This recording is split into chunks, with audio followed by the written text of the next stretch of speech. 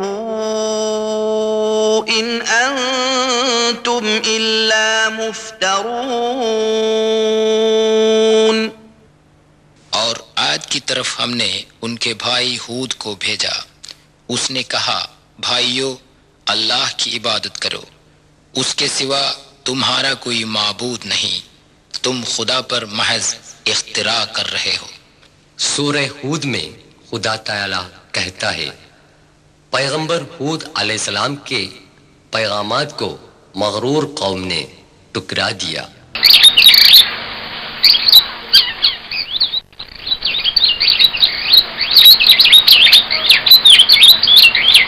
بنی عاد کو خدا تعالی نے پانی سے مالا مال کیا. یہ اس زمانے کا ایک کنواں ہے جس میں آج بھی پانی بھرا ہوا ہے. سورہ 89 الفجر آیات 6, 7 اور 8 میں اللہ فرماتا ہے, ألم تر كيف فعل ربك بعاد إرم ذات العماد التي لم يخلق مثلها في البلاد. کیا تم نے کبھی نہ دیکھا کہ تمہارے رب نے عاد کے ساتھ کیسا کیا, جو ارم کی قوم تھی, بڑے ستونوں والے تھے, سارے شہروں میں ویسی زوردار قوم پیدا نہیں ہوئی.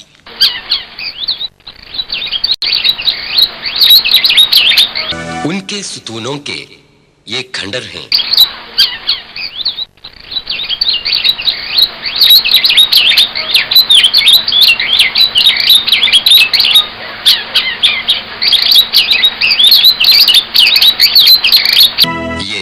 چیزیں ہیں جنہیں بنی عاد نے استعمال کیا ہے۔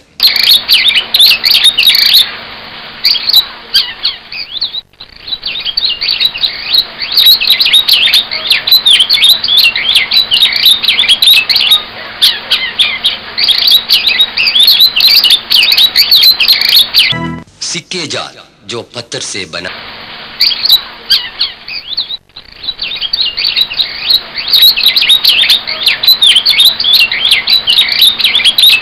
اس زمانے میں کثرت سے لوبان کی کھیتی ہوتی تھی۔ اس کا عرق دواؤں اور خوشبوؤں میں استعمال ہوتا تھا، جن کے برآمد کرنے سے بنی عاد خوشحال اور مالدار بن گئے۔ جب بنی عاد نے بت پرستی اور حق تلفی کو جاری رکھا، حضرت ہود علیہ السلام نے ان کو عذاب الہی کی تاکید دی، پھر بھی انہوں نے انکار کر دیا۔ خدا تعالی نے حضرت ہود علیہ السلام اور ان کے ساتھیوں کو بچانے کے بعد بنی عاد کو تباہ و برباد کیا۔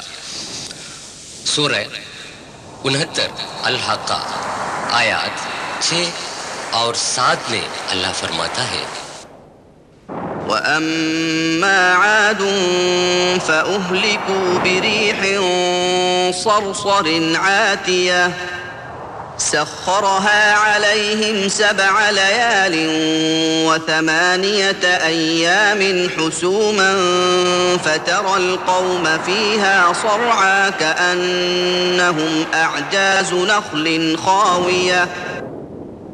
عاد قوم سخت ہوا سے ہلاک کی گئی جو ان پر 7 راتیں اور 8 دن برابر مسلط رہے۔ بس تو اس قوم کو دیکھنا کہ اونتھے پڑے ہیں، وہ گویا کھجوروں کے اکھڑے ہوئے تنے تھے۔ عمر کی چاروں طرف ریگستان ہی ریگستان ہے۔ اس وقت کی سخت آندھی میں ان کی بستیاں ریت میں دھنس گئیں۔ کھدوائی کرنے پر ان میں سے بہت کم بستیاں درآمد ہوئیں۔ ریت کے نکالنے پر شاید اور بستیاں نکل جائیں گی۔ عیش و عشرت میں مست رہنے والے انسانوں، تاریخ سے عبرت حاصل۔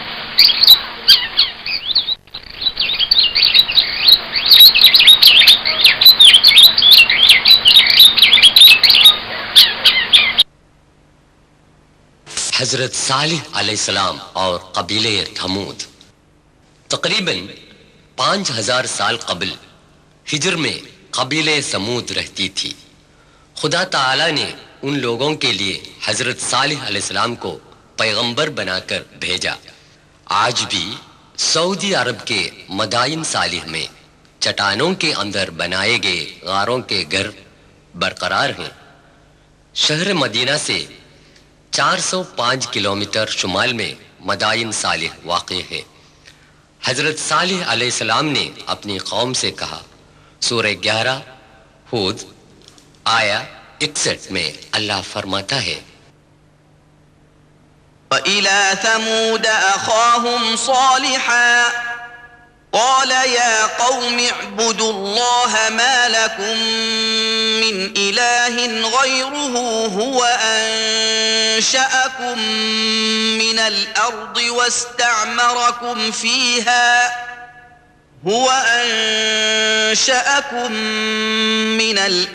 واستعمركم فيها فاستغفروه ثم توبوا